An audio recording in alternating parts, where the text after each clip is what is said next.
ഞാൻ അവരുടെ സെർവറിന്റെ public IP not ചെയ്ത് വെച്ചിട്ടുണ്ട്. വലിയ സെക്യൂരിറ്റി ഉള്ളതൊന്നുമല്ല. ഐ ആം കാതൽ എന്ന സിനിമ കണ്ടിട്ടുള്ളവർ ഈ ഡയലോഗ് കേട്ടിട്ടുണ്ടായിരിക്കും അല്ലെ.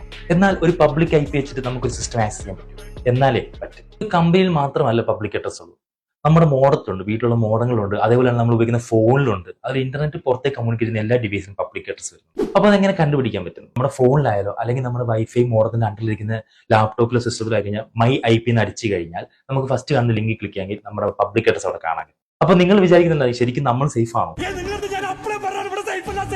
നമ്മുടെ മോഡത്തിലും ഫോണിലും ഒക്കെ ഉള്ളത് ഒരുവിധം സേഫ് ആണെന്ന് നമുക്ക് പറയാം. നമ്മുടെ ഫോണിൽ വരുന്നതും അല്ലെങ്കിൽ മോഡത്തിൽ വരുന്ന ഐ പി എന്ന് പറഞ്ഞാൽ ഡൈനാമിക് പബ്ലിക് അഡ്രസ് ആണ്. ഡൈനാമിക് എന്ന് പറയുമ്പോൾ ഓട്ടോമാറ്റിക് ചേഞ്ച് ആയിരിക്കും. എന്ന് വെച്ചാൽ നമ്മുടെ മോഡ് ഓഫ് ആയിട്ട് ഓൺ ആയിരുമ്പോൾ നോക്കിയാൽ മതി, വീണ്ടും നിങ്ങൾ മൈ ഐ പി ചെക്ക് ചെയ്യാൻ ആ ഐ പി ചേഞ്ച് ആക്കി കാണാം. അല്ല ഫോണിനകത്ത് അതുപോലെ എയറോപ്ലെയിൻ മോഡ് ഓൺ ആക്കിയിട്ട് ഓഫ് ആക്കുമ്പോൾ നിങ്ങൾ പബ്ലിക് അഡ്രസ് ചേഞ്ച് ആയി കാണാം. പിന്നെ കമ്പനികളിൽ ഇതൊക്കെ മേടിച്ച് വെക്കുന്നത് സ്റ്റാറ്റിക് ഐ പി ആണ്. സ്റ്റാറ്റിക് ഐ പി എന്ന് പറഞ്ഞാൽ പബ്ലിക് അഡ്രസ് അവർ മേടിച്ച് വെക്കും.